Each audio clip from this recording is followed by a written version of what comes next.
Hi നമസ്കാരം. എല്ലാ പ്രിയപ്പെട്ട കൂട്ടുകാർക്കും പുതിയൊരു വീഡിയോയിലേക്ക് സ്വാഗതം. അപ്പോൾ എന്തൊക്കെയുണ്ട് കൂട്ടുകാരെ വിശേഷങ്ങൾ? സുഖമല്ലേ എല്ലാവർക്കും? അപ്പോൾ നമ്മൾ രാവിലത്തെ ബ്രേക്ക്ഫാസ്റ്റിൻ്റെ കാര്യങ്ങളെല്ലാം കഴിഞ്ഞിട്ടുണ്ട് കേട്ടോ. അതൊക്കെ കഴിഞ്ഞിട്ടാണ് കേട്ടോ ഈ ചേർത്തലേക്ക് പോയണേ. ചേർത്തലയിൽ പോയിട്ട് വന്നിട്ട് വേണം നമുക്ക് ഉച്ചയ്ക്കുള്ള കറികളൊക്കെ ഉണ്ടാക്കണം. ഞങ്ങൾ രാവിലെ തന്നെ പോയി കേട്ടോ. പോയിട്ട് അധികം താമസിച്ചൊന്നുമില്ല, പെട്ടെന്ന് തന്നെ തിരിച്ചു വന്നിട്ടുണ്ടായിരുന്നു. അപ്പോൾ നമ്മൾ തിരിച്ചു വരുന്ന വഴി കറി വയ്ക്കാനുള്ളതൊക്കെ വാങ്ങിയിട്ടുണ്ടായിരുന്നേ. അപ്പോൾ ചെമ്മീൻ കിട്ടിയിട്ടുണ്ടായിരുന്നു. അങ്ങനെ വീട്ടിൽ വന്നിട്ട് ഞാൻ പിന്നെ ചെമ്മീൻ ഒന്ന് ക്ലീൻ ചെയ്തൊക്കെ എടുത്തിട്ടുണ്ടായിരുന്നേ. അപ്പോൾ വേറെ മീനൊന്നും ഇല്ലാത്തതുകൊണ്ട് ഇത് മീൻ കറി വെക്കുന്ന രീതിയിൽ വെക്കാമെന്ന് വിചാരിച്ച്. ചേമ്പുണ്ടായിരുന്നു. അപ്പം ചെമ്മീൻ തിളച്ച് വന്നപ്പോൾ ഞാൻ അതിലേക്ക് ഉപ്പ് ചേർത്തായിരുന്നു. ആദ്യം ഉപ്പ് ചേർത്തിട്ടുണ്ടായിരുന്നു, പിന്നെ അതിലേക്ക് ചേമ്പിട്ടിട്ടുണ്ട്. അപ്പോൾ മീൻ കറി വെക്കുന്നത് പോലെയാണെന്ന് ഞാൻ പറഞ്ഞില്ല. അപ്പോൾ മാങ്ങയും ഉണ്ടായിരുന്നു, പച്ചമുളക്, കറിവേപ്പില എല്ലാം ഒന്ന് ചേർത്ത് മഞ്ഞൾപ്പൊടിയൊക്കെ ചേർത്തൊന്ന് വേവിക്കാൻ വീണേ.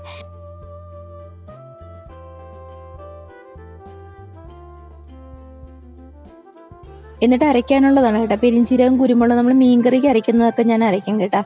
അപ്പോൾ ചെറിയ ഉള്ളിയൊക്കെ ഇട്ടിട്ടുണ്ട്, മഞ്ഞൾപ്പൊടി, മുളക് പൊടി, തേങ്ങ, അപ്പോൾ എല്ലാം കൂടെ നന്നായിട്ടൊന്ന് അരച്ചെടുത്തിട്ടുണ്ടായിരുന്നേ. അപ്പോൾ ഈ സമയം നമ്മൾ അടപ്പേ വെച്ചിരുന്നത് ഏകദേശം ഒന്ന് വെന്തിരിക്കുകയാണ് കേട്ടോ. അപ്പോൾ ഇനി അരപ്പം കൂടെ ഇട്ട് തിളപ്പിച്ച് കഴിയുമ്പോൾ റെഡിയാകും.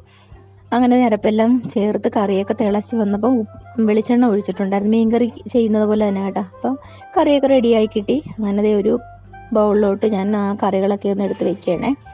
അപ്പോൾ ഞാൻ വരുന്ന സമയത്തിനുള്ളിൽ മക്കളിവിടെ മാങ്ങാപ്പച്ചടിയും അച്ചിങ്ങ മെഴുക്ക് പുരട്ടിയൊക്കെ റെഡിയാക്കിയിട്ടുണ്ടായിരുന്നു. അങ്ങനെ ഊണ് കഴിച്ചിട്ടുണ്ടായിരുന്നു. ഊണ് കഴിച്ച് കഴിഞ്ഞിട്ട് പിന്നെ വൈകുന്നേരം ആയപ്പോഴത്തേക്ക് ഞാൻ കുറച്ച് ക്ലീനിങ്ങിലാണേ. അവിടെ ഒരുപാട് കരികിലകളെല്ലാം ഒന്ന് അടിച്ചു വാരാനൊക്കെ ഉണ്ടായിരുന്നു. അപ്പോൾ അതൊന്ന് അടിച്ചു വാരി കളയാണ്. അപ്പോൾ ഈ കരികില എന്ന് പറയുമ്പോൾ നമുക്ക് ഈ കുറ്റിച്ചൂലില്ലേ, ഈർക്കിലി ചൂല്, അത് വെച്ചിട്ട് മാത്രമേ അടിച്ചു വാരാൻ പറ്റത്തുള്ളേ. മറ്റേ പ്ലാസ്റ്റിക്കിൻ്റെ ചൂലിട്ട് വലിച്ചു കഴിഞ്ഞാൽ ഈ മെറ്റിലെല്ലാം പോവുകയും ചെയ്യും, ഈ കരികിലയും പോകത്തില്ല. അപ്പോൾ അത് കാരണം ഞാനിത് ടെറസിൽ വെച്ചിരുന്ന ഒരു ചൂലാണ് കേട്ടോ. അവിടെ കരികിലയൊക്കെ മുകളിൽ നിന്ന് വീഴുമ്പോൾ ഞാൻ അതൊക്കെ ഒന്ന് അടിച്ചു വാരാറുണ്ട്. അപ്പോൾ ഈ ചൂല് ഒന്നും മുറഞ്ഞിരിക്കുകയാണ് കേട്ടോ. വേറൊരെണ്ണം വാങ്ങണം. നമുക്കിവിടെ കയറി എടുക്കാനൊന്നും പറ്റത്തില്ല. കാര്യം ഇവിടെ ഈ ചെറിയ തൈകളാണ്, ഒരുപാട് വലിയ തെങ്ങൊന്നുമല്ല. അത് കാരണം ഓലയൊന്നും അതിൽ നിന്ന് വെട്ടാനും പറ്റത്തില്ല. മാത്രമല്ല നമ്മുടെ നല്ലല്ലോ, നമ്മൾ റെൻറ്റിന് താമസിക്കുമ്പോൾ നമുക്ക് അതൊന്നും വെട്ടിയെടുക്കാൻ പറ്റത്തില്ല. പിന്നെ ഈ ചാഞ്ഞ് കിടക്കുന്നതൊക്കെ നമുക്ക് വെട്ടിയെടുക്കാം. മാത്രമല്ല വലിയ തെങ്ങാണെങ്കിലല്ലേ നമുക്കത് പറ്റത്തുള്ളൂ. ഇതിപ്പം ചെറിയ തൈ ആകുമ്പോഴത്തേക്ക് ബലമില്ലാത്ത ഓലയൊക്കെയാണ്, ഈർക്കിലിക്ക് അങ്ങനെ ബലം ഉണ്ടാകത്തില്ല. അപ്പോൾ അതുകൊണ്ട് നമ്മൾ ഒരെണ്ണം കടയിൽ നിന്ന് വാങ്ങാമെന്ന് വിചാരിക്കുന്നുണ്ട്. അപ്പം ഞാനതെല്ലാം ഒന്ന് അടിച്ചു വാരിയാണ് കേട്ടോ. ഒരുപാടുണ്ട് കരികിലൊക്കെ. അപ്പം നമ്മുടെ പരിസരമെല്ലാം നമ്മളെപ്പോഴും നീറ്റാക്കി ഇടണമല്ലോ. അപ്പോൾ അതുകൊണ്ട് നമുക്കിവിടെ മണ്ണില്ലാത്തതുകൊണ്ട് നമുക്ക് പിന്നെ പെട്ടെന്നെല്ലാം അടിച്ചു വാരി എടുക്കാൻ പറ്റും കേട്ടോ. മെറ്റിലായതുകൊണ്ട് വൃത്തിക്ക് കിടന്നോളൂ. അപ്പോൾ അതൊക്കെ ഒന്ന് അടിച്ചു വാരി ചാക്കിലാക്കി കൊണ്ടുപോയി കളയാമെന്ന് വെച്ചിട്ട് ഞാനൊരു ചാക്കിൽ അതെല്ലാം ഒന്ന് വാരി എടുക്കുകയാണേ. അപ്പോൾ അടിച്ചു കൂട്ടി വെച്ച സ്ഥലത്തു നിന്നൊക്കെ ഇനി വാരി കൊണ്ട് കളയണം. ഇനി വൈകുന്നേരം ആകുമ്പോൾ എല്ലാവർക്കും ഒരു വിശപ്പുണ്ടാവും. അപ്പം ഒന്നും കഴിക്കാനൊന്നും ഞാൻ ഉണ്ടാക്കി വെച്ചിട്ടില്ലായിരുന്നേ. ഇനി പോയി ഒന്ന് മേല് കഴുകിയിട്ട് വന്നിട്ട് പൊടി എന്തെങ്കിലും ഉണ്ടാക്കണം. അപ്പം ഗോതമ്പൊടി ഇരിപ്പുണ്ട്.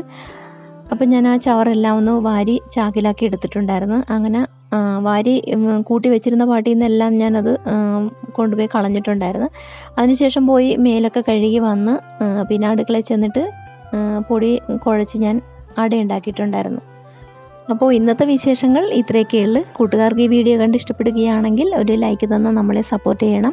നിങ്ങളുടെ സപ്പോർട്ട് ഉണ്ടെങ്കിൽ മാത്രമേ എനിക്ക് മുന്നോട്ട് പോകാൻ സാധിക്കുകയുള്ളൂ. മാത്രമല്ല, നിങ്ങളുടെ സപ്പോർട്ട് ഉണ്ടെങ്കിൽ മാത്രമാണ് എനിക്ക് വീഡിയോ പിന്നെ ഇടാനൊരു പ്രചോദനമാവുകയുള്ളൂ. അപ്പോൾ നമുക്ക് ഇനിയും നല്ലൊരു വീഡിയോയുമായി വീണ്ടും കാണാം കൂട്ടുകാരെ. ബൈ.